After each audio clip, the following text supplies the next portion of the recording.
So there's a different formulation of quantum mechanics, which was discovered independently and around the same time as Schrödinger, and that was due to Heisenberg. And it's only later Dirac was able to show. So for a while, there was this huge controversy that, the Schrödinger's, formulation of quantum mechanics and Heisenberg's formulation of quantum mechanics, they seem completely different, but they gave the same result. Same results, and they both agreed with experiments. So which one was true? It was Dirac who showed that both are true and they're basically the same thing in a different, and then later on, Johnny von Neumann and Stone, they proved a theorem which established that, okay? So, we have talked about operators, we have talked about, states, but in experiments, what we observe are essentially probabilities and eigenvalues of operators. In other words, we observe expectation values of operators, okay? And these expectation values of operators change with time. And the central problem is, what is the time dependence of these expectation values? Okay, that's basically what it's happening.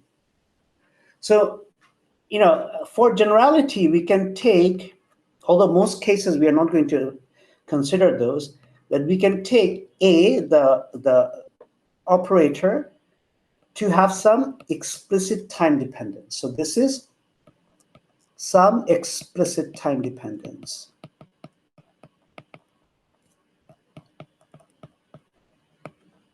In most cases, it will be time independent, but let's just continue that.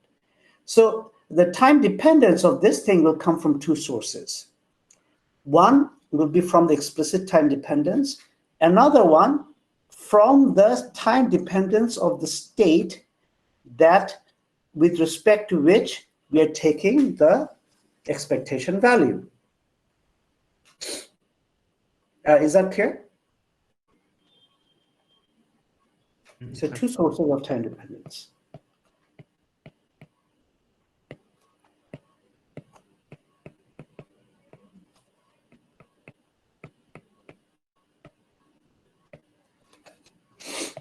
One is the explicit time dependence. Just one second.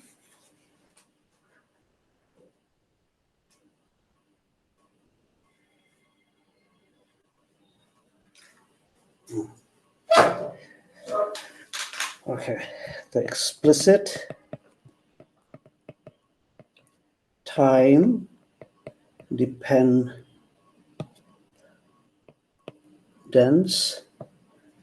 of the operator, say A of t, may or may not be, may or may not be time dependent.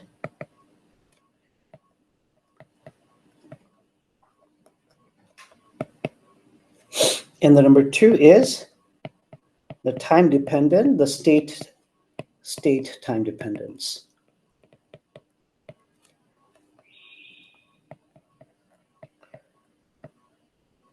Right. So now, if I decompose the expectation value of A in terms of its components, what is it? We have d by dt, and then we have, because we are taking the expectation value, this d by dt is, we can treat this as a partial d by dt. It doesn't matter. So we are not talking about any space dependence.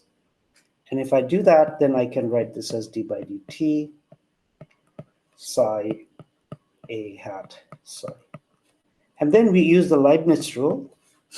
And the Leibniz rule tells us that the first we have to take the derivative of this thing, and then a psi, and then this, You know what I mean?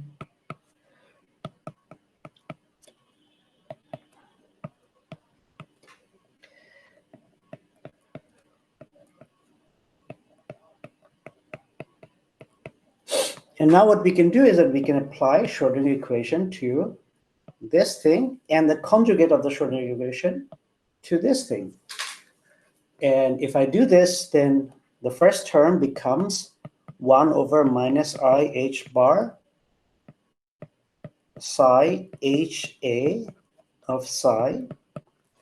And then the middle term, you know, it just becomes, say, psi a dot psi. I'm just writing that as a shorthand.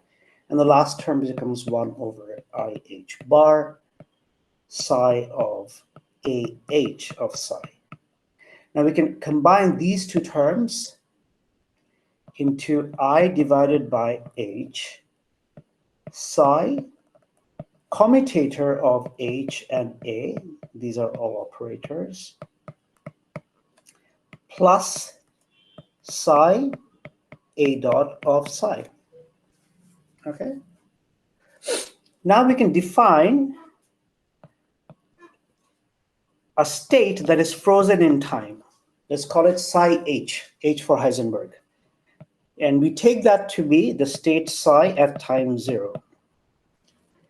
And then we define a Heisenberg operator, AH, and that is U dagger times the time evolution operator, and then A of A dagger, A hat, and U of T. So now we can re-express the equation above in terms of these objects. We have then d by dt, the expectation value of A, the operator, is given by I by h bar divided by h of h, but the h of h is h. So let me just show you what I mean. H of h is u of t dagger h u of t, but u and h will commute because u is nothing but a function of h. So therefore, this will be u dagger u, but this is 1. So h is h. So we can't forget this h dependence here. Well, the Hamiltonian in the Heisenberg representation is the same as the Hamiltonian in the Schrodinger representation. And and here we have A of h.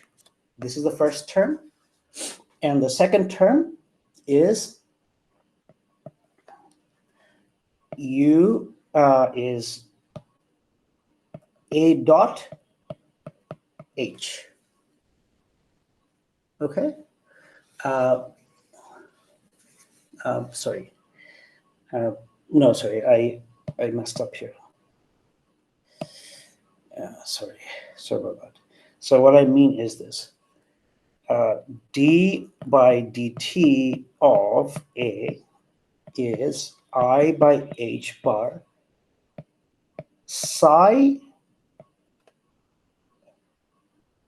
of h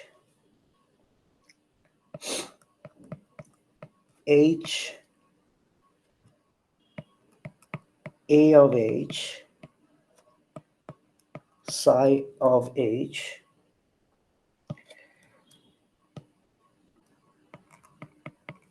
and then the second term is, let me write that here, psi of h, this thing, and then u dagger of t, d of a, d of t, u of t, psi of h. And this thing we can write as d by dt of A of h psi of h, because psi of h does not depend on time, right? So that's the left-hand side. The right-hand side is I by h psi h, commutator of h and a of h of psi plus psi of h a dot in the h representation psi of h. And then we can, because the psi of h is some arbitrary state, we can get rid of this, and we find that in the Heisenberg representation, or the Heisenberg picture as it's called, the time evolution of an operator is given by the commutator of that operator with the Hamiltonian plus a term which is there only if the operator has explicit time dependence. Okay. If it doesn't have explicit time dependence, then this goes to 0. If no explicit time dependence.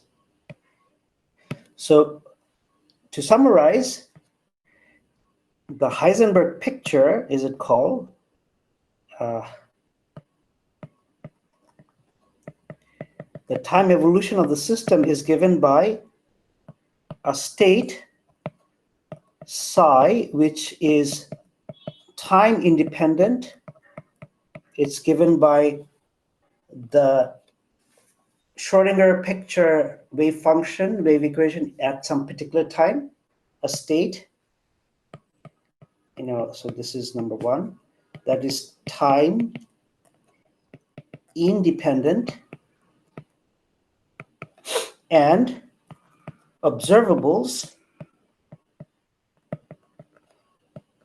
A of h, which are time dependent and whose evolution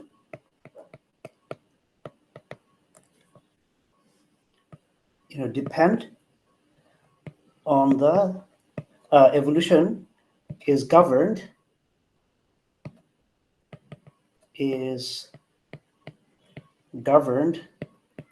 by the Heisenberg equation of motion. Okay.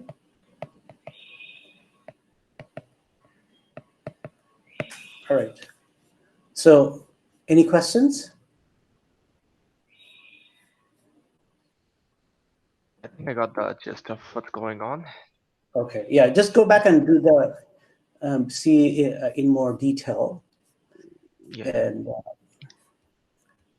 any more questions? Because I think I'm going to end it here today a bit early, because our next topic would be angular momentum, and I just don't want to get into that. I mean, it's it'll be it's completely different. So I'll start it next time. But do we have any more questions?